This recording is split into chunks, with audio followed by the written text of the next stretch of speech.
Today's story from the Lord's Word is about Adam and Eve's two sons who were named Cain and Abel. And the story starts with describing how Cain and Abel were born, and then it skips ahead to when they were grown up and they each brought an offering to the Lord. And so here's the story. And the man knew Eve his wife, and she conceived and bore Cain. And she said, I have gained a man, Jehovah. And she bore again his brother Abel.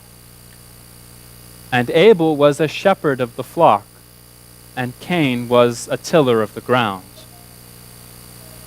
And it happened at the end of days that Cain brought some of the fruit of the ground as a gift for the Lord. And Abel brought some of the firstborn of his flock and of their fat. And the Lord had respect for Abel and his gift, and for Cain and his gift he had no respect. So Cain's anger was set ablaze, and his face fell. And the Lord said to Cain, Why has your anger been set ablaze, and why has your face fallen?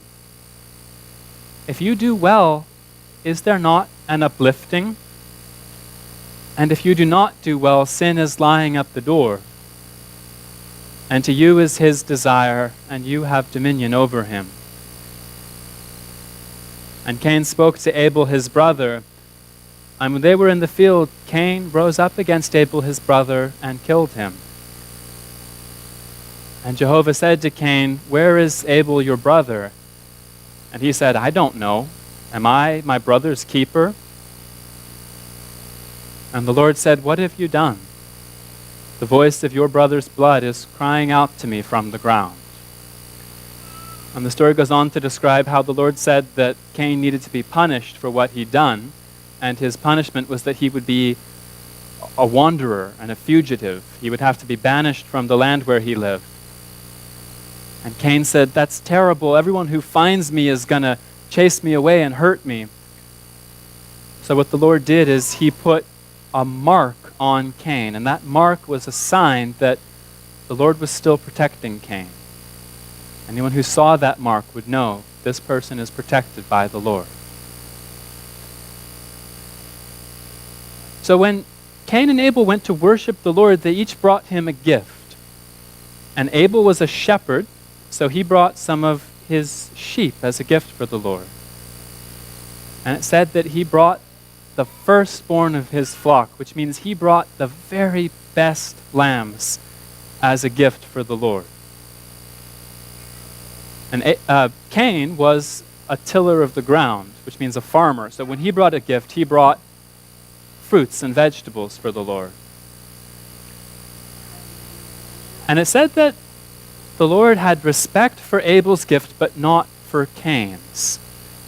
And it doesn't say exactly why that was, but it seems like what happened is that Abel brought some of the very best of what he had as his gift for the Lord, but when Cain brought a gift, sounds like he might have been keeping the best for himself. Here's what this might have looked like. Here's an offering of fruits and vegetables. There are some apples and some sweet potatoes. And maybe what Cain did was kind of like he went to the Lord and said, Here's your offering, except actually I want an apple. I like apples. And I'm going to want more than one. Actually, I like apples too much. And I don't want to give the Lord all my potatoes either. So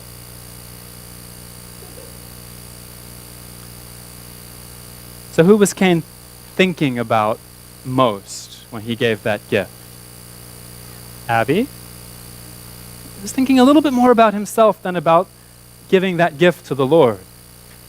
And of course, he did still give a gift.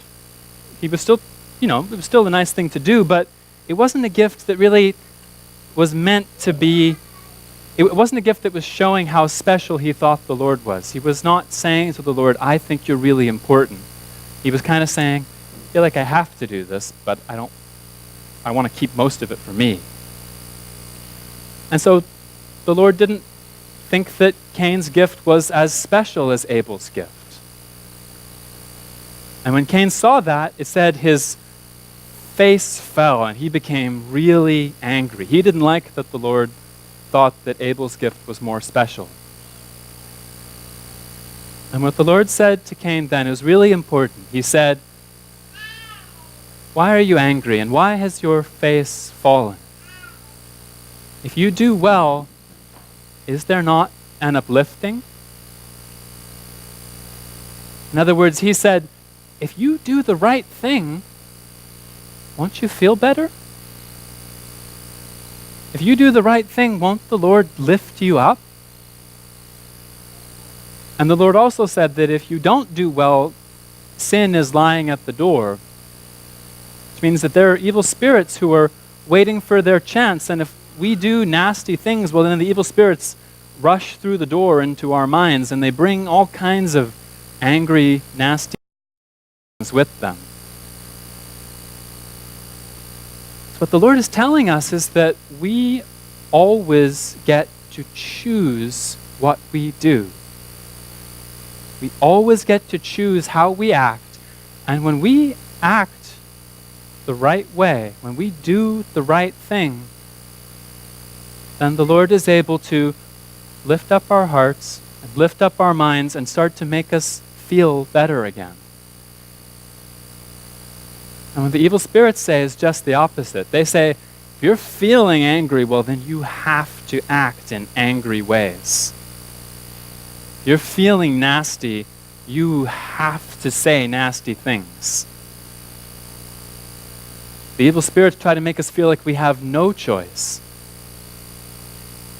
The Lord teaches us that no, if we do the right thing, He will lift us up. It might not feel really obvious that the Lord is there lifting us up, but pay attention. The Lord will put something in your heart if you listen to what He teaches. And in the story, Cain didn't do the right thing. Sounds like Cain really held on to his anger in his heart because he went out and he even killed his brother, which is very sad. And then when the Lord punished Cain, it said that He put that mark on his head. And that mark is really important because that means that the Lord was still protecting Cain. And the Lord protects us even when we do the wrong thing because the Lord knows that we're able to learn. We're able to learn to try again next time, to do better next time. Just because we made a bad choice once doesn't mean we have to always choose that. Lord, make sure that we are able to, that we are free to make the right choice. So we're always free to say, Lord, I want you to lift me up. He's always protecting us and always giving us that ability to choose. No matter how we feel, we can choose what we do. Amen.